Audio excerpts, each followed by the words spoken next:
Geniuses, welcome to another super new digital SAT super class يا عبقرة. يلا بينا. النهارده يا حضرات هنشتغل من تest number 4 questions 1 to 11 ان شاء الله. اوكي سو عندنا 11 سؤال عظام جمال جدا هنحلهم سوا النهارده، ودول كلهم عباره عن ايه يا حمزه؟ عباره عن ايه يا بتول؟ احمد، مروان، نور، عمر، ساره، زياد، everybody, geniuses, people. عباره عن ايه؟ 1 to 11 عباره عن reading. alright.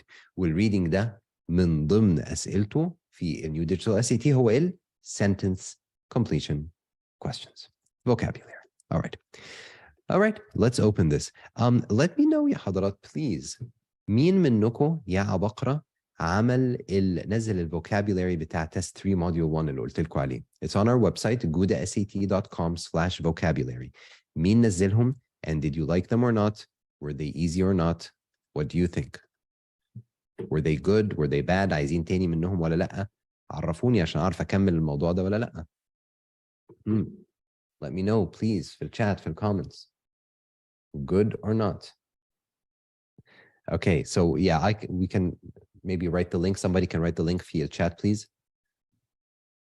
Yes, it's gudasat.com/vocabulary. Okay, with vocabulary, small letters, كلها, lowercase. All right, great. So I hope you all like them برضو. And let me know, inshallah, if you like that, I can make more, inshallah. We can do that لكل أسئلة digital SAT sentence completion questions. All right, so today people هنعمل مع بعض test number 4 من digital SAT وهنعمل module number 1 وهنعمل مع بعض questions 1 to 11. وما تنسوش ان احنا بنعمل ماب لنفسنا كل مرة لكل module علشان مخنا يحفظ تقسيمة الامتحان عبارة عن ايه. So we have sentence completion questions الأول. Then we have أسئلة الريدنج التقليدية بتاعتنا. Then we have أسئلة الرايتنج التقليدية بتاعتنا. All right? ماشي super people? Okay. And we are starting test 4. So there she is. Rawia كانت بتسأل in our live before, what are we going to do next month when we continue مثلا level X أو كده? We're going to continue doing test 4 because we're just starting it now. All right, inshallah. Okay, people. يلا بينا نبدأ بالsentence completion questions في test 4. افتحوا معايا من فضلكم. Module number 1. Module number 1. Oops. Yeah.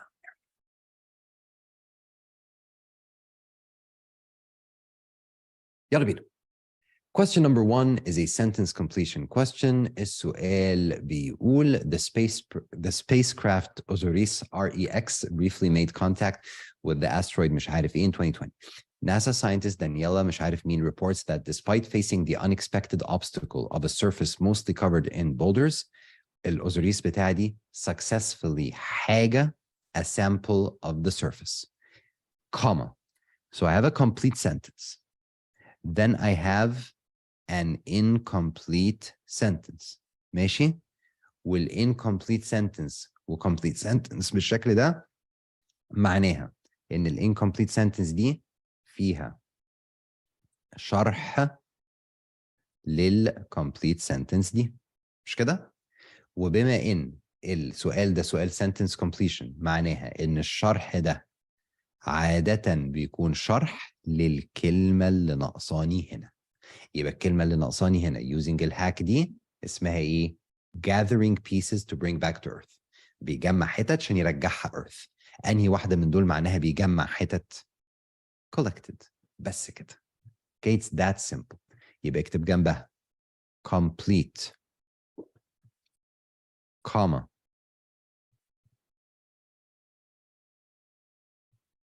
incomplete hack. خلاص الهاك بيقول ايه؟ ان لما يكون عندي في sentence completion complete sentence comma incomplete sentence, incomplete sentence دي فيها ايه؟ فيها شرح complete sentence. وبما ان ده sentence completion غالبا الشرح ده بيكون للكلمة اللي ناقصة في النص الأولاني، لو الكلمة اللي ناقصة في النص الأولاني. alright؟ ماشي. سهلة ولا صعبة؟ Come on, super easy. Alright. Let's go on to number 2 people. And this time أنا مش هقول لكم الإجابة، أنتوا اللي هتقولوا لي الإجابة. عارفين ليه أنتوا اللي هتقولوا لي الإجابة؟ عشان إيه؟ علشان أنتوا إيه؟ علشان أنتوا إيه؟ علشان أنتوا إيه؟ Geniuses. Yes. Okay, yeah, this is test 4. You guys should have the PDF, the link to it. If not, let's put it, please, super assistant في chat. All right? Because you're geniuses. عشان انتوا عباقرة. That's why انتوا اللي هتحلوها. ماشي. بس أنا ساعدكم شوية برضو عشان أنا إيه؟ عبقري برضو. ماشي. Research conducted by planetary scientists مش عارف مين suggests that the moon's surface may not accurately حاجة early impact events. Now, خدوا بالكم دي مهمة جدا. هنا I have a sentence that ends in a period وما فيهاش أي نوع من أنواع الهنتس. يعني الريسيرش بيقول إن المون surface may not كذا، may not إيه؟ أي حاجة. طب هعرف منين الكلمة اللي ناقصة دي إيه؟ By reading the sentence اللي وراها. So even though they're two separate sentences, I don't have a hint في النص الأولاني، يبقى I'll find the hint في السنتنس اللي وراها. When the moon was still forming, its surface was softer, and asteroid or meteoroid impacts would have left less of an impression. Thus, therefore, evidence of early impacts may no longer be present. All right? يلا بينا. اتفضلوا حضراتكم وقولوا لي A ولا B ولا C ولا D and take a few seconds before you answer, please.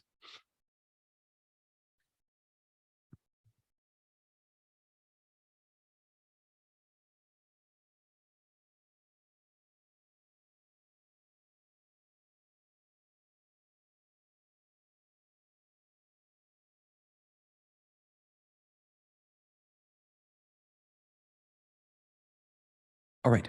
مين عايز A؟ مين عايز B؟ مين عايز C؟ مين عايز D؟ All right, super. So I have a D and I have an A and I have a B. So we're missing a C. حد يقول C please عشان نبقى خدنا كل الإجابات. And we have another A. We have another B.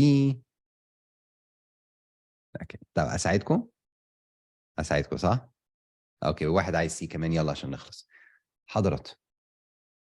I just said in since another A.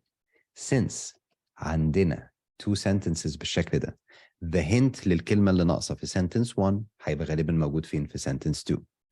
طيب ما حدش فيكم سألني يا عبقرة لما أنا قلت الكلام ده. أيوه هيكون موجود فين في sentence 2 يعني. مش كده؟ ما حد فيكم سأل السؤال المستفز ده. علشان انتوا ايه؟ عشان انتوا عبقرة.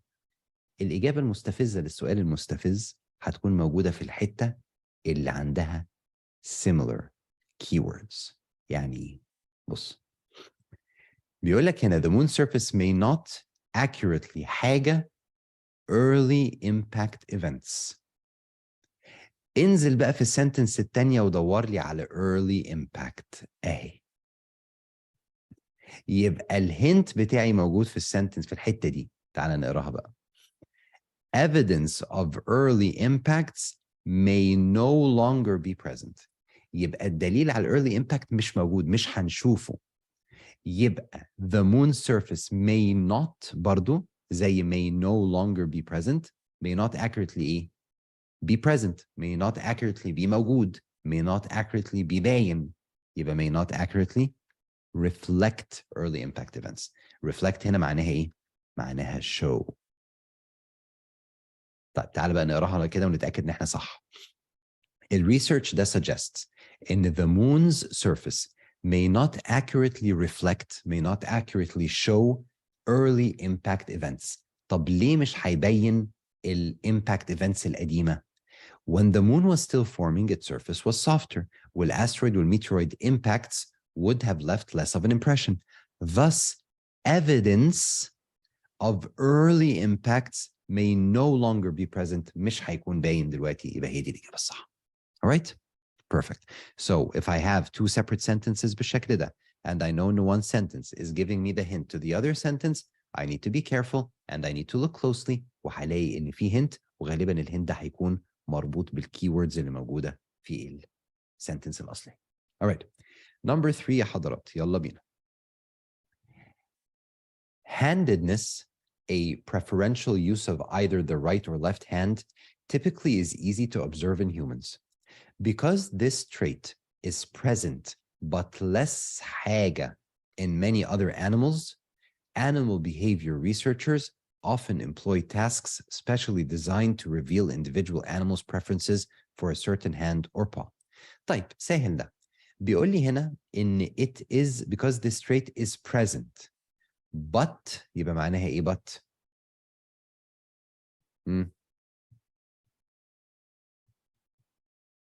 Contrast. Less إيه in many other animals. يبقى هي موجودة. خلاص؟ ولكن less إيه in other animals.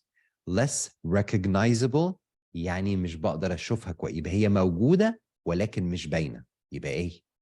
طيب intriguing يعني intriguing يعني مثير لل بالعربي intrigue يعني تبقى حاجة أنت نفسك تعرف إيه اللي هيحصل فيها. حاجة مثيرة لل come on guys حد يقول لي يعني intrigue بالعربي. Oh God. Intrigue in Arabic.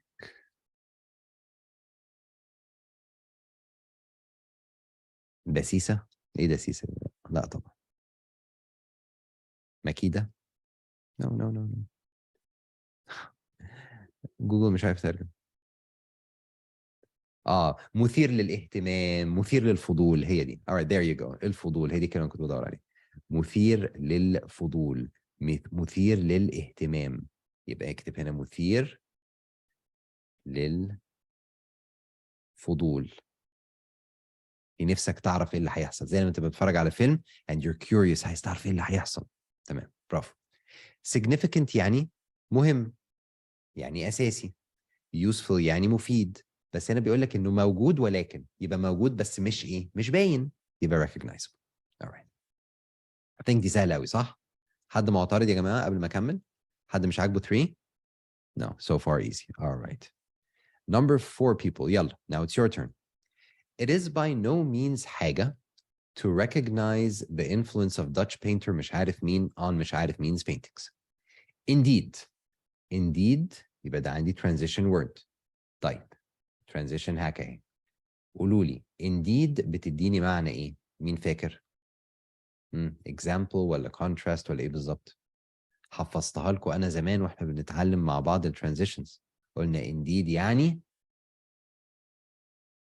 شكلكم وحش قوي. indeed يعني تأكيد. it rhymes. indeed يعني تأكيد. اوكي؟ طيب يبقى النص التاني تأكيد للنص الأولاني. ولما بيبقى عندي transitions يا حضرات غالبا الجزء التاني اللي فيه contrast أو فيه تأكيد أو فيه example بيكون على الجزء الأولاني كله بس بيكون خاصة على إيه؟ على الكلمة اللي ناقصة. alright؟ يبقى it is by no means حاجة to recognize the influence of ده على ده. بني صدر نفسه ده بيقول ان بوش is an inspiration. ها قولوا لي ايه رايكم؟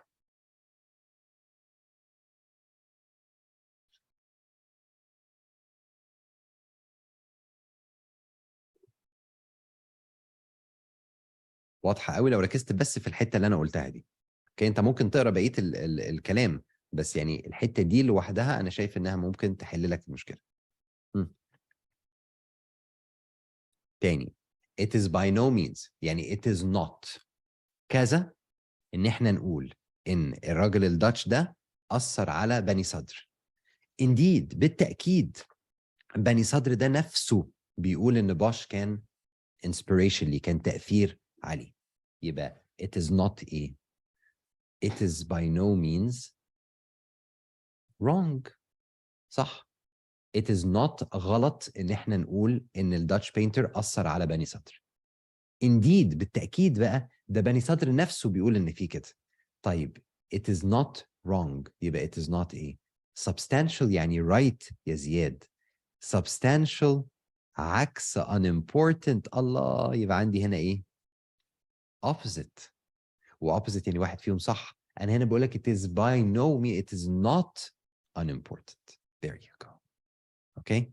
يبقى it is not غلط. It is not مش مهم ان احنا نقول كذا، ده بالعكس، ده هو نفسه بيعترف بكذا وبيقول ان هو تأثير عليه. ماشي؟ طيب. It's a little bit tricky حتة it is by no means دي، بس خد بالك ان هو already اداك النيجاتيف. قال لك it is by no means، هي it is not كذا. All right. Now يا حضرات, we will move on, and I think we're done with the sentence completion for this module. So we only had 4 questions sentence completion here, which may be good and may be bad based on what you like and what you don't like. So let's just write هنا عشان نكمل الماب بتاعنا. I always like to do this. So far في sentence completion questions هنا كان عندنا questions number 1 to 5.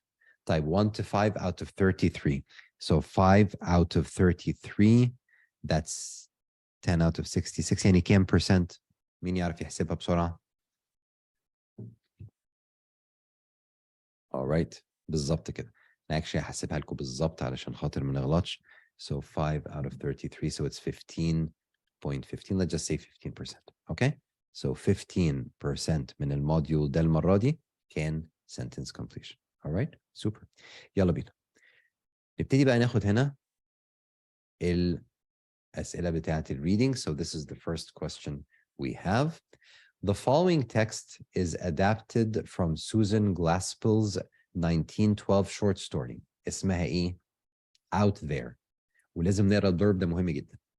An elderly shop owner is looking at a picture that he recently acquired and hopes to sell. يبقى مين الكاركتر اللي عندي؟ old shop owner. يبقى واحد راجل صاحب محل، راجل عجوز، اوكي، او ست عجوزه ما اعرفش، وبيبصوا على صوره لسه مشتريها وعايز يبيعها. تمام. السؤال عشان اخد فكره هيسالني عن المين بيربس، يبقى لازم نقراها كلها على بعضها. يلا بينا. It did seem that the picture failed to fit in with the rest of the shop. A persuasive young fellow who claimed he was closing out his stock let the old man have it for what he called a song. It was only a little out-of-the-way store, which subsisted chiefly on the framing of pictures. The old man looked around at his views of the city, his pictures of cats and dogs, his flaming bits of landscape. Don't belong in here, he fumed. And yet the old man was secretly proud of his acquisition. There was a hidden dignity in his scowling as he shuffled about, pondering the least ridiculous place for the picture. Okay. First thing we do, ما نزعلش لو ما فهمناش حاجة. Second thing we do, ما نعيطش لو ما فهمناش حاجة. Third thing we do, نقسم الإجابات. يلا بينا. The main purpose is to reveal the shop owner's conflicted feelings about the new picture, convey the shop owner's resentment of the person he got the new picture from, to describe the items that the shop owner most highly prizes, to explain differences between the new picture and other pictures in the shop. Skills بتاعتنا just shine. They're so good. They're so nice. They're so easy if you know what you're doing يا حضرات. All right. تعالوا نشطب على إجابتين please. All right. Now عايز أقول لكم على حاجة بسرعة. ركزوا معايا please. ممكن أقول لكم على حاجة بسرعة؟ عايزكم تلاحظوا طريقة الإجابة بتاعتكم في الكلاس. ليه؟ لأنك أنت وأنت بتحل في البيت وأنت بتبراكتس مش هتلاحظ، بس هتلاحظها في الكلاس. لما أقول لكم يلا بينا نحلها، إيه رأيكم؟ هتلاقوا إن في ناس منكم وأنتوا عارفين نفسكم بيروحوا ناطين على طول يقولوا الإجابة كذا. أوكي؟ أنت تبص حواليك تلاقي زمايلك محدش فيهم نط وقال الإجابة بسرعة. That means إنك متسرع في اختيار الإجابة. ولما بتفكر شوية بتلاقي نفسك ممكن تحط الإجابة الصحيحة. ويمكن على فكرة تكون إجابتك الأولانية صح، أنا ما بقولش إنها لازم تكون غلط، بس الفكرة إن التسرع في الإجابة مشكلة كبيرة. عادة في الامتحان الطالب اللي بيعمل وحش بيحاول يقرأ واحدة واحدة وبيحاول يفهم الباسج واحدة واحدة، وبعدين لما يجي يحط الإجابة يحطها بسرعة، وده غلط. لازم مرحلة إني أحط الإجابة دي تكون واحدة واحدة وبتركيز شديد، لأن this is where all the tricks are. ولأن you may have understood the passage غلط. So it's very important إن إحنا ما نتسرعش في الإجابة. أوكي. تعالوا بقى دلوقتي ناخد votes. أنا اديتكم هو شوية وقت تقروا. مين عايز A؟ مين عايز B؟ C؟ D؟ طيب. لو مش عارف أرد يا مستر كريم على طول، then what should I always do? I should start by eliminating. يبقى حتى لو مستر كريم سألك أنت عايزة الإجابة تبقى إيه؟ المفروض قبل ما تردي عليا تجربي تشطبي إجابتين في مخك الأول. تعالوا نخلي السؤال ده أسهل شوية. اشطبوا لي على إجابتين. مش عايز أعرف الإجابة، اشطبوا لي على 2 بسرعة. أوكي؟ I'm pretty sure إن most of you will get this right. ها، اشطبوا على 2. So I have B و D غلط. I have B و C غلط. I have B و D غلط. I have B و C غلط. شفتوا إزاي؟ B و C غلط. So most of you هتتفقوا على الاثنين الغلط. Which is يعني 80% of getting to the right answer إني أشطب على إجابتين. Then أركز في اللي فاضل. طيب. بصوا على C. To describe the items that the shop owner most highly prizes. Too general. انتوا نسيتوا to describe دي ولا ايه؟ هتقول لي اي مستر كيمز ده باراجراف على بعضه. ايوه بس هو كان بيوصف الحاجات اللي موجوده في المحل. بص كده شويه. اوكي لسه لغايه دلوقتي ما قالش حاجه. اهو. His pictures of cats and dogs. His flaming bits of landscape. بس كده. ده الحاجه الوحيده اللي بيقول فيه ايه جوه المحل عنده. صح؟ هل ده describe؟ No. طيب. To explain differences between the new picture and other pictures, too general. ما كانش فيه explanation للفروق اللي ما بين ده وما بين ده خالص. هو قال لك ان it doesn't belong انما ما قالش ليه. يبقى too general. وكمان فيها comparison skill. هنا بيقارن the new picture بالother pictures وده ما حصلش. هو قال ان البيكتشر دي doesn't fit بس ما قاليش ايه المقارنه اللي ما بينهم. يبقى A و B احلى اجابتين. طيب. تعال نبص على بي الأول عشان ناس كتير قالت بي غلط. To convey the shop owner's resentment يعني الرفض الكره للشخص اللي جاب له البيكتشر. دي extra information. محدش قال إن هو رافض أو زعلان أو بيكره الشخص ده خالص. ولو ركزت قوي هتلاقي إن الإجابات اللي عندك كلها هنا بتتكلم عن الأونر، بتتكلم عن الحاجات اللي عنده، بتتكلم عن البيكتشر. الإجابة الوحيدة اللي بتتكلم عن الراجل اللي باع له هي الإجابة B. It's probably wrong. A is right. To reveal the shop owner's conflicted feelings about the new picture. كلها بتتكلم عن إحساسه. بص. It did seem the picture failed to fit in with the rest of the shop. واحد باع له البتاعة دي. It was only a little out of the way storage كذا. The old man looked around. هو اللي بيبص وقال don't belong in here. He fumed يعني هو زعلان. And yet the old man was secretly proud. إحساسه تاني. Yet contrast. يبقى كلها بتتكلم على الفيلينجز بتاعته وعندنا contrast. اوكي؟ حلو قوي. Number 6. يلا بينا. عندنا a poem question here, a poetry question, which we haven't seen in some time. يلا بينا. The following text is from the 1923 poem Black Finger by Angelina Weld Grimke, a Black American writer. Okay. A cypress is a type of evergreen tree. All right. So كلمة cypress ده نوع من أنواع الشجر. بسرعة ممكن تبص على السؤال عشان تبقى عارف أنت داخل على إيه، مع إنها مش هتفرق كتير هنا. Which choice best describes the overall structure of the text؟ لا استنى، دي يمكن تفرق. ده بيقول لي the overall structure of the poem. يعني هو مش عايز معنى البوم، مش عايز تفسير للكلام اللي في البوم، إنما هو عايز يعرف structure، الشكل، التركيبة. Alright. تعال نبص. I have just seen a most beautiful thing. Slim and still against a gold sky, a straight black cypress, sensitive, exquisite, a black finger pointing upwards. Why, beautiful still finger, are you black? And why are you pointing upwards? Okay. ايه بقى الستراكشر بتاعي؟ يلا بينا نشوف مع بعض وانتوا اللي هتردوا، بس انا هساعدكم في التقسيم. اول حاجه the speaker، وعيني كده تجيب هنا the speaker the speaker the speaker. حلو قوي. assesses, describes, presents, examines a natural phenomenon, a distinctive sight, an outdoor scene, her surroundings.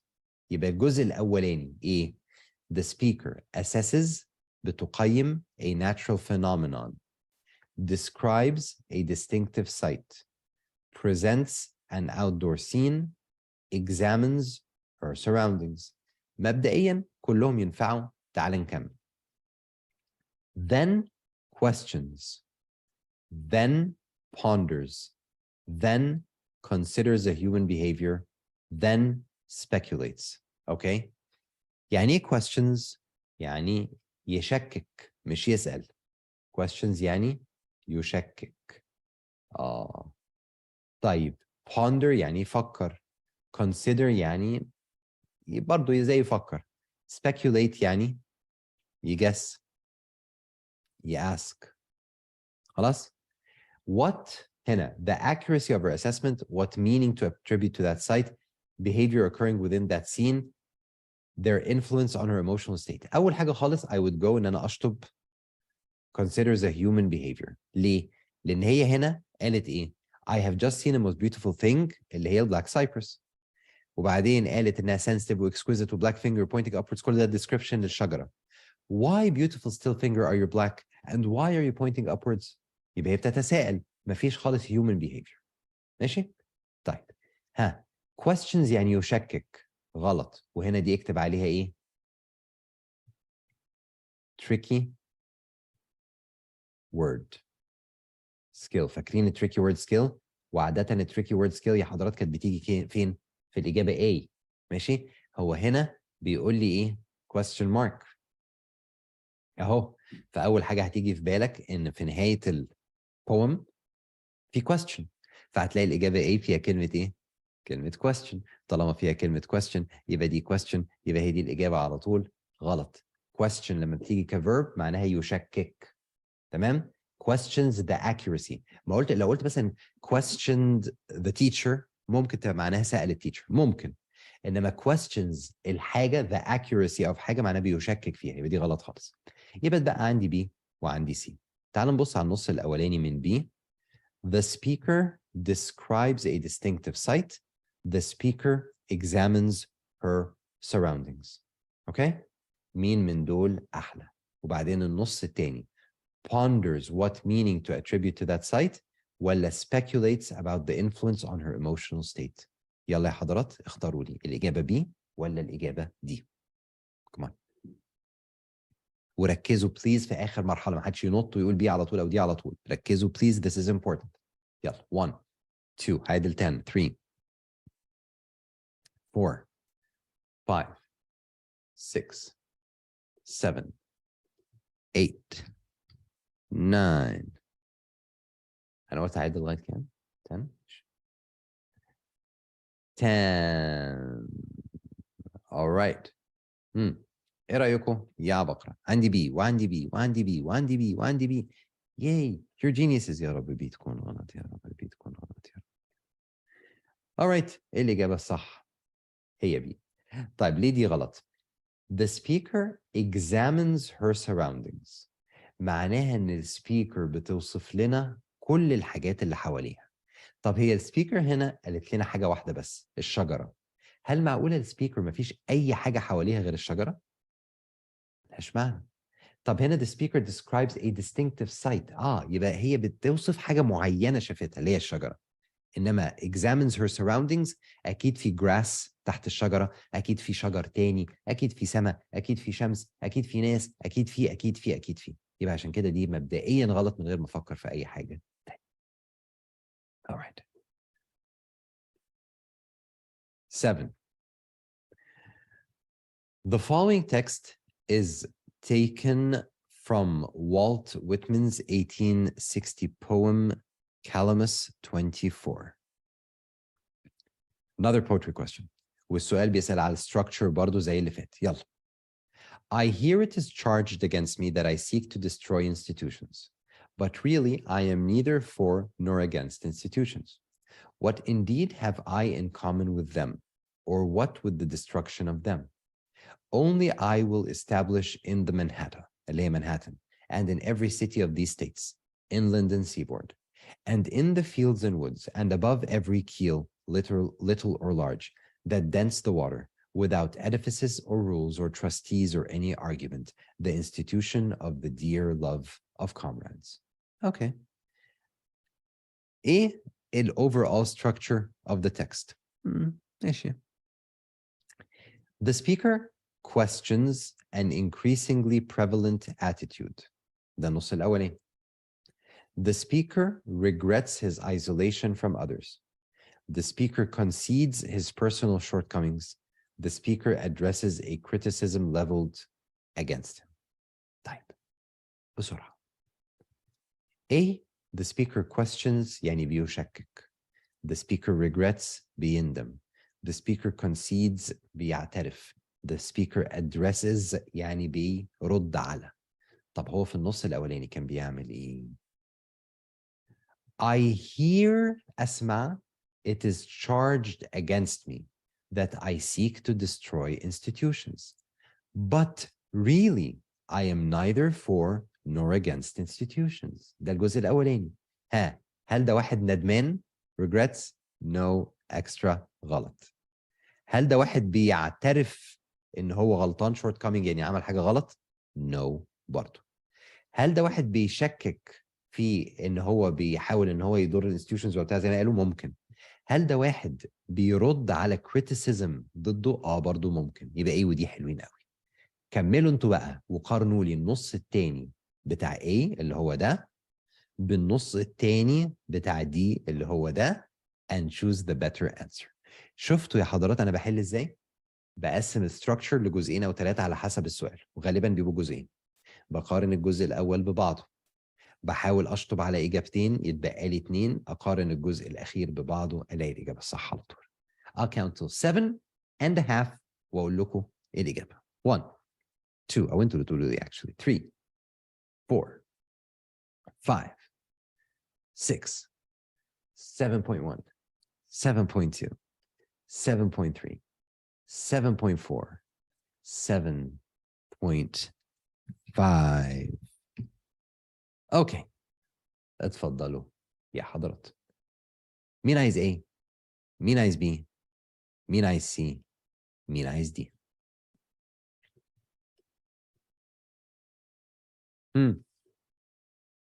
يلا يا بكره، مين عايز ايه؟ مين عايز بي؟ مين عايز سي؟ مين عايز دي؟ اوكي سو عندنا A. احنا قلنا يا ايه يا دي. في ناس بتفكر تقول لي بي ولا سي. A او دي؟ كمان هم دول اللي فاضلين. A ولا دي؟ عندي دي وعندي دي. وعندي دي. شفت بقى شويه تفكير؟ وعندي another دي وعندي another دي. خلاص يبقى الاجابه الصح دي. ليه؟ تعالوا بقى نبص. الفرق هنا في النص التاني. فوق بيقول لي then summarizes his world view. بيعمل summary للworld view. world view يعني وجهة نظرك في العالم، نظرتك للعالم، نظرتك للحياة. هنا بيقول لي announces a grand ambition of his. يعني ايه ambition؟ يعني future، يعني time skill، يعني طموح، حاجة عايز يعملها في المستقبل. طب تعال نبص. What indeed have I in common? Only I will establish in the Manhattan and every city of these states, and in the fields and woods and above every keel, the dance well without kaza, the institution of the dear love of comrades. يبقى I will establish. ده الايه؟ الامبيشن بتاعه. يبقى الطموح بتاعه in the future هو ملوش دعوه بموضوع institutions ده. هو he will establish كذا وكذا وكذا. ايه بقى اللي هيستابلش ده؟ وايه الكلام الغريب ده؟ I have no idea and I don't care. المهم it's حاجه that has a time skill بتاعت الفيوتشر. Don't forget time skill is important. All right. طيب, do we have any more poetry? Whew. No, we don't. So عندنا 2 poetry questions كانوا هنا عندنا. So let's write them down, please. So في reading عندنا questions number 6 لغاية I'm not sure كام. هنبص عليهم دلوقتي. وفيهم 2 poetry questions. Alright. طيب تعالوا نكمل وبعدين نبقى نرجع هنا تاني نكمل الماب بتاعنا. يلا يا حضرات. Number 8. The mimosa tree evolved in East Asia where the beetle مش عارف ايه preys on its seeds. In 1785, mimosa trees were introduced to North America, far from any مش عارف ايه.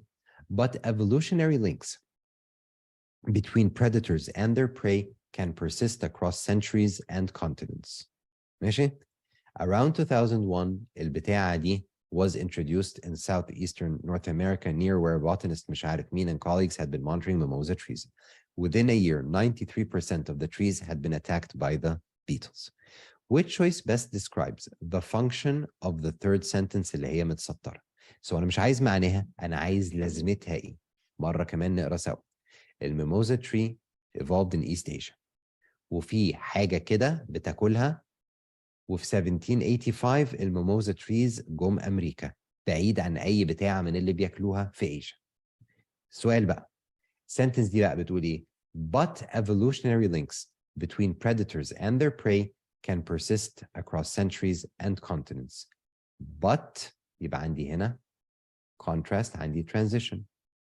طيب ايه الحاجة اللي but العلاقة ما بين البتاعة اللي بتاكل الميموزا ده والشجر الميموزا ممكن يفضل حتى لو مرت مئات السنين وعدينا القارات. يلا بينا. لازمتها ايه السنتنس دي؟ It states the hypothesis that Chang and colleague had set out to investigate using mimosa trees. It presents a generalization that is exemplified by the discussion of mimosa trees. It offers an alternative explanation for the findings of Chang and colleagues. It provides context that clarifies why the species mentioned spread to new locations. والسؤال ده سهل جدا لو مشيته بالطريقة اللي أنا عودتك عليها اللي هي إيه؟ واشطب لي على إجابتين الأول.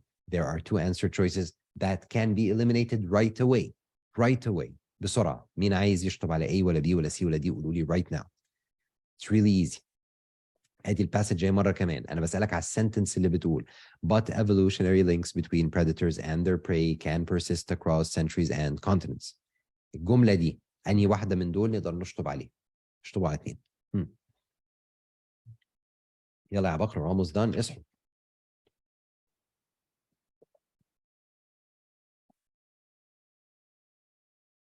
Sorry. في إجابتين يتشطب عليهم على طول يا جماعة. عيب عليكم. All right. أول إجابتين أنا هشطب عليهم. في ناس بتقول لي دي وفي ناس بتقول لي سي. إيه تاني؟ يلا في واحدة واضحة أوي. All right. أول إجابتين هشطب عليهم A و C. Why? Chang and colleagues. Chang and colleagues. السنتنس اللي أنا حاططها دي كانت contrast للجزء اللي قبليها، كانت introduction للجزء اللي بعديها، بس ما كانش لها علاقة باللي عمله Chang and colleagues. Chang and colleagues دول كانوا بيدرسوا الشجرة دي ولقوا إن في بيتلز فيها ولا حاجة كده. إنما الجملة دي لازمتها إنها تقول لك الهايبوثيسيس بتاع Chang and colleagues. ما كانش لسه في أصلا Chang وcolleagues. بتديك explanation غير اللي لقوها Chang. ما أنا قلتها قبل ما أعرف أصلا إن في حد اسمه Chang وكوليجز. بص السنتنس بتاعتي فين اللي بالاصفر فوق اهي. طب بص تشانج دي موجوده فين؟ ده هنا تحت. بيقول لك ان بوتانيست تشانج ده والكوليجز had been monitoring mimosa trees في امريكا. بس كده. ايه علاقه ده بحته ان في لينك ما بين الايفولوشن البيتلز والتريز حتى لو عدينا القارات وعدينا السنتريز؟ يبقى the best answer is either B or D and I would go with B. It presents a generalization. هي دي. That is exemplified. يبقى دي في حاجة اسمها ايه؟ example hack. الexample دايما يا شباب بيكون في جزء general وراه جزء specific، مش كده؟ طب السنتنس الصفرة دي جزء general ولا specific؟ دي general. ليه general؟ لأنها بتتكلم عن ال evolutionary links ما بين أي predator وأي prey وأي centuries وأي continents. طب بعد كده اداني ايه؟ اداني example بقى ل 93% من الشجر الميموزا اللي موجود في امريكا اللي البيتلز هجمته في 2001. يبقى ده example specific. يبقى لازمه السنتنس الصفرة دي انها تديني الجنراليزيشن اللي هيجي عليه example. طيب دي غلط ليه؟ It provides context that clarifies why the species mentioned spread to new locations. هل بقى هنا بتقول لك ليه البيتلز دول جم امريكا؟ No, extra. هو بيقول لك ان once ان البيتلز جم ولقوا شجر الميموزا ده موجود رجعوا لاصلهم وبقوا بياكلوا الشجره دي بس كده. انما مش بيقول لك البيتلز دول جم اصلا ازاي. تمام؟ ما اعرفش هم جم ازاي. ماشي. سؤال غلس شويه بس مش صعب. alright, number 9. يلا يا شباب we're almost done. فاضلنا 3 اسئله. Number 9 is a double passage. في ناس بتحب تسميها paired passage، انا بحب اسميها double passage. رايكم ايه يا شباب؟ الدبل passages في النيو اس اي تي عامه سهله ولا صعبه؟ يعني اسهل من الاي سي تي والاي اس تي وكده ولا اصعب ولا ايه؟ اللي هم 2 passages صغيرين كده احلى، ولا لما يبقى عندنا 2 passages كبار اللي هم بتوع الاي اس تي والاي سي تي والاولد اس اي تي؟ ايه رايكم؟ ها، حد يقول حاجه؟ easier than the old one, صح؟ Yeah, I think so too. Because you can try to focus more على ال actual passages because they're short.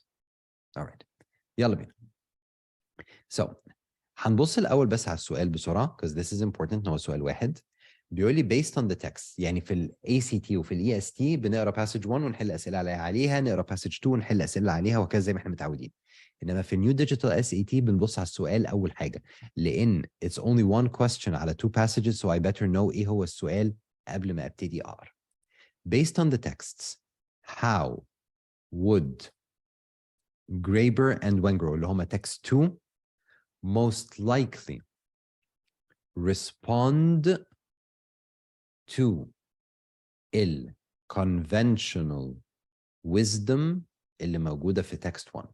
يبقى passage 2 هيقول ايه على ال conventional wisdom اللي موجودة في passage 1؟ يبقى لازم تقرا conventional wisdom في passage 1 دي تركز عليه، وبعدين هتشوف passage 2 هيبقى رأيه فيها ايه. يلا بينا. Conventional wisdom long held that human social systems evolved in stages, beginning with hunter-gatherers forming small bands of members with roughly equal status. يبقى دي كده ايه؟ رأيه في ال conventional wisdom. تمام. The shift to agriculture about 12,000 years ago sparked population growth that led to the emergence of groups with hierarchical structures, associations of clans first, then chiefdoms, and finally bureaucratic states. حلو. Text 2 بقى رأيه ايه في حتة ايه؟ Conventional wisdom. تعال نبص. In a 2021 book, anthropologist David Graeber and archaeologist David Wengrow, اللي هم بتوع text 1, maintain that humans have always been socially flexible. ثانية واحدة. هيجي واحد يقول لي مستر كريم عرفت منين ان جريبر ووانجرو دول هم دول اللي كتبوا تكست 1؟ خد بالك مش مكتوبه بس مكتوب في السؤال. How would جريبر and وانجرو بتوع تكست 2 عرفت منين هم اللي رايهم في تكست 2 عشان موجوده هنا في السؤال، بس مش هم دول بتوع باسج 1، دول اللي بيقولوا رايهم في باسج 2. هنا واضحه اوكي بس كمان موجوده في السؤال. المهم ان الاثنين دول بيقولوا ان humans have always been socially flexible, alternatively forming systems based on hierarchy and collective ones with decentralized leadership. The authors point to evidence that as far as back as 50,000 سنة لما مش عارف ايه اللي حصل كذا كذا كذا كذا كذا كذا كذا. طيب يبقى رأي الجماعة دول جه فين؟ في حتة واحدة بس. Humans have always been socially flexible. يبقى رأي الجماعة بتوع تكست 2 ما نعرفش غير حاجة واحدة، ان الهيومنز طول عمرهم flexible. طب الconventional wisdom بتاع text 1 بيقول ايه؟ ان الهيومن social systems evolved in stages. بس كده. يبقى انا فهمت ان في text 1 بيقول ان في stages. يعني ايه stages؟ يعني مراحل، يعني واحدة واحدة حصل تغيير وتطور. انما بتاع passage 2 رأيه ايه؟ ان humans have always been حاجة. شفت بقى ايه الذكاء في اللي احنا بنعمله؟ الذكاء يا حضرات في انك انت ما تحاولش تفهم الاكتشوال موضوع اللي هو بيتكلم عنه، انما تحاول تفهم هو بيقول ايه عن الموضوع ده. ماشي؟ هقول لك ازاي. تخيل انك انت قاعد وقدامك 2 بني ادمين بياكلوا طبق جواه اكل انت مش عارف هو ايه. خلاص، كل واحد فيهم معاه طبق وبياكل حاجه انت مش شايف ايه هي. بدل ما تقعد تدقق في الطبق ده جواه ايه وتحاول تفهم الانجريدينتس بتاعته ايه وتحاول تشمه وكده، دقق فهم بيقولوا ايه على الطبق ده. بيقولوا انه طعمه حلو ولا طعمه وحش، انه تقيل او خفيف، ان هم شكلهم مبسوطين ولا زعلانين وهم بياكلوه. هو ده اللي بيجي عليه الاسئله. هنا نفس الحاجه، انا مش فاهم هم بيتكلموا على ايه، بس فهمت ان بتاع تكست 1 بيقول لك ان في حاجه حصلت على مراحل، واحده واحده اتغيرت. تكست 2 بيقول لي ان الهيومنز have always been حاجه. So basically text 1 بيقول ان حصل تغيير واحده واحده، وتكست 2 بيقول لا هم طول عمرهم كده زي ما هم مفيش تغيير. هو ده اللي اكيد هيجي عليه السؤال. ايه بقى التغيير وايه البتاع؟ I don't care. تعال بقى نبص كده، هل مستر كريم صح ولا غلط؟ ماشي، يبقى passage 2 هيبقى رايه ايه في الكلام اللي قاله passage 1؟ هيكونسيد يعني هيعترف بالimportance of الكلام اللي هو قاله، ها، ولا هيديسبيوت يعني هيقول ان الكلام اللي هو قاله ده غلط. ديسبيوت يعني يثبت انه غلط، يشكك فيه. acknowledge يعني هيعترف ويوافق. challenge يعني هيقول ان هو غلطان. there you go. يبقى conceding positive, acknowledging positive, disputing negative, و challenging negative. الله، ايه رأيكم من اللي احنا قريناه وفهمناه؟ analogy بتاعت الاكل اللي قلت لك عليها، الاثنين authors دول متفقين مع بعض ولا ده بيقول حاجه عكس ده؟ اشطبوا لي على اجابتين. نشطب على الاثنين البوزيتيف اللي هم A و C، ولا نشطب على الاثنين النيجاتيف اللي هم B و D؟ ودي بوزيتيف نيجاتيف حاجه تعتبر. ايه رايكم بسرعه؟ هشطب على A وهشطب على C، لانه واضح من اللي انا قريته ان هو كان ماله. باسج 1 بيقول لك دي حصلت واحده واحده على مراحل، باسج 2 بيقول لك لا ده طول عمرهم كده، يبقى هم عكس بعض. سوبر ايزي، يلا بينا. By disputing the idea that developments in social structures have followed a linear progression through distinct ages, ولا by challenging the assumption that groupings of hunter-gatherers were among the earliest forms of social structure. ايه رأيكم؟ هل الحتة اللي هيشكك فيها هي الديفلوبمنت في السوشيال ستراكشر، التطور، ولا ان كان في هانتر جاذرز زمان؟ ايه الحاجه اللي هو هيشكك فيها؟ برافو عليكم، الاجابه بي. الفرق ما بينهم هي في حته الديفلوبمنت، حته ال evolution evolved دي. alright. طيب واحد يقول لي بس مستر كريم passage 1 قال hunter gatherers، يبقى ممكن تكون هي دي اللي غلط. ما انت لو قريت بقيه text 2 هتلاقيه بيقول لك هنا ايه؟ بيقول لك ان من 50,000 سنه كان في هانتر جاذرز عملوا كذا. فالاثنين موافقين ان كان في الاول ناس اسمهم هانتر جاذرز، بس اللي مش موافقين عليه التطور اللي حصل ايه. هل تكست 1 صح التطور حصل واحده واحده، ولا تكست 2 هو اللي صح ان ما حصلش تطور ولا حاجه، هم طول عمرهم كذا. alright. يلا بينا number 10. one more. The following text is adapted from Francis Hodgson Burnett's 1911 novel The Secret Garden. ماشي. Mary, a young girl, recently found an overgrown hidden garden. يبقى الكاركتر بتاعتي Mary، والsetting بتاعي الجاردن اللي هي اكتشفتها. يلا بينا. Mary was an old, determined little person, and now she had something interesting to be determined about. طبعا السؤال هيقول لي main idea. She was very much absorbed, indeed. She worked and dug and pulled up weeds steadily, only becoming more pleased with her work every hour instead of tiring of it. It seemed to her like a fascinating sort of play.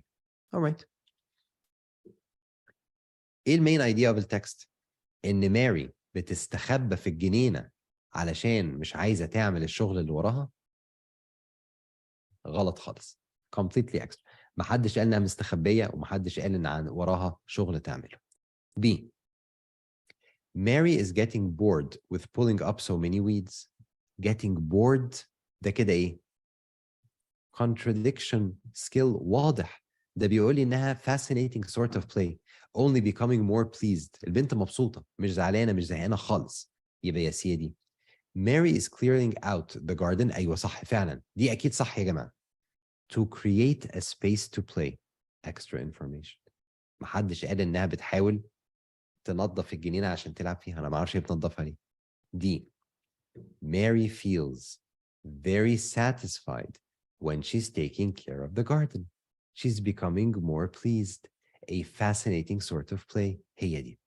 هيجي واحد بقى غالي سؤال بس مستر كريم دي فيها كلمة very و very دي too extreme. بس هو قال لك هنا انها is ايه؟ fascinating مبهرة. يبقى ده معناها ان هي ايه؟ فعلا too extreme. There you go. How easy was that? ايه رأيكم في number 10؟ هل نقدر يا جماعة نعمل فوت كده سريع؟ هل number 10 أسهل سؤال من ال10 أسئلة اللي احنا حليناهم so far؟ يمكن number 1 برضو كانت سهلة قوي، بس في أسئلة الريدنج حتى على الأقل مش ممكن نقول number 10 أسهل واحدة؟ صح؟ Yes, yes, yes. All right. And it is number 10. So لو انت number 4 ولا 5 ولا 6 كانت بالنسبة لك صعبة قوي، ما تفقدش الأمل في الامتحان. Number 10 is super easy. تمام؟ الامتحان يا جماعة مش مترتب من السهل للصعب. الامتحان مش مترتب من السهل للصعب. الأسئلة السهلة والميديوم والهارد بيجوا randomly في النص مع بعض. في موديول 1. في موديول 2 أغلب الأسئلة اللي هتجيلك في الامتحان سهلة لو انت حليت بس السهل كويس في النص الأولاني. ميديوم لو انت بس حليت السهل والميديوم في النص الأولاني. صعبة لو انت حليت السهل والميديوم والصعب كويس في النص الأولاني. بس في موديول 1 اللي احنا فيه they're random. ممكن نمبر 10 تبقى أسهل من نمبر 9 ونمبر 8 ونمبر 7 بكتير which is the case هنا. Alright يا حضرات. Our last question of the day. Question number 11. Ooh, we have another poetry question. Poetry. All right, so I need to go back ونصلح الماب بتاعنا. So actually يا حضرات هنا we have 3 poetry questions. All right, let's go back. Number 11. The following text is from Ezra Pound's 1909 poem Hymn 3, based on the work of Marcantonio Flaminio. All right. نقرا البوم على طول صح؟ يلا بينا؟ No. لازم اعمل ايه؟ اقرا السؤال الاول. اسئله البويتري دي نقرا السؤال الاول. اي سؤال basically في New Digital SAT بص على السؤال الاول بص. Based on the text, in what way is the human mind like a flower? يبقى اهم حاجه ندور على ايه؟ الhuman mind like a flower. يلا نقرا. As a fragile and lovely flower unfolds its gleaming foliage on the breast of the fostering earth, if the dew and the rain draw it forth, so doth my tender mind flourish, if it be fed with the sweet dew of the fostering spirit. Lacking this, it beginneth straightway to languish, even as a floweret born upon dry earth, if the dew and the rain tend it not. Okay. كلام ملوش أي معنى. الحمد لله. يلا بينا نشوف. إزاي human mind زي a flower. It becomes increasingly vigorous with the passage of time. هاخد من هنا كلمة time. Keywords. It draws strength from changes in the weather. هاخد من هنا weather. Keyword. It requires proper nourishment in order to thrive. Nourishment يعني غذاء. It perseveres despite challenging circumstances. ظروف صعبة. طيب هل هو بيقارن الفلاور والمايند كان بيتكلم عن مرور الوقت ولا كان بيتكلم عن الجو الويذر ولا كان بيتكلم عن nourishment الغذاء ولا كان بيتكلم على challenging circumstances ظروف صعبة؟ نرجع تاني يلا بينا. As a fragile and lovely flower unfolds its gleaming foliage on the breast of the fostering earth, if the dew and the rain draw it forth, so doth my tender mind flourish, if it be fed with the sweet dew of the fostering spirit. Lacking this, it beginneth straightway to languish, yani تموت, even as a floweret born upon dry earth, if the dew and the rain tend it not. يبقى هي دي. وده كان سؤال صعب شوية, بس I would go with C على طول, because it's saying in it needs nourishment. يعني ايه nourishment؟ يعني محتاج غذاء. الفلاور محتاجة الرين والديو, محتاجة المية علشان تكبر. والمايند بتاع البني آدم محتاج to be fed with the dew of the fostering spirit. يبقى مخك لو مش بتغذيه هيموت، والوردة لو مش بتغذيها هتموت. اوكي طيب it's hard. However نقدر eliminate time لأن ما كانش في أي reference لمرور الوقت. نقدر eliminate challenging circumstances، ظروف صعبة، ما كانش عندي ظروف صعبة. بقى عندي الاثنين دول. طيب تغيير الجو، هل كان موجود هنا تغيير الجو؟ هو قال لي due rain بس خد بالك انه مش بيقول لك weather بس، بيقول لك changes in weather. كلها بتتكلم عن وجود الرين، والفلاور محتاجة مية اللي هي الرين. So I think in تغيير الويذر دي برضو extra، والوحيدة اللي فاضلة هتكون C اللي هي nourishment. And this is a hard question. So number 10 was super easy. Number 11 was quite hard. شفتوا ازاي؟ All right. حضرات I hope you understood what we took today. I hope you like it. And the homework بتاعنا for next time will be test 4, module 1, questions 1, question 12 to 22, inshallah. And you're geniuses. So please, حضرات, I need you guys to stay geniuses until I see you next time, inshallah. Don't forget, please, module 1, the test 4, questions 12 to 22. I want to see your super notes. I want to see your super homework. Please stay geniuses and tell me, أخبار الكلاس النهارده؟ فهمتوا إيه؟ 100%, 90%, 80%? You like it? Do you not like it? Let me know, please, before you leave. رأيكم إيه؟ Thank you, geniuses.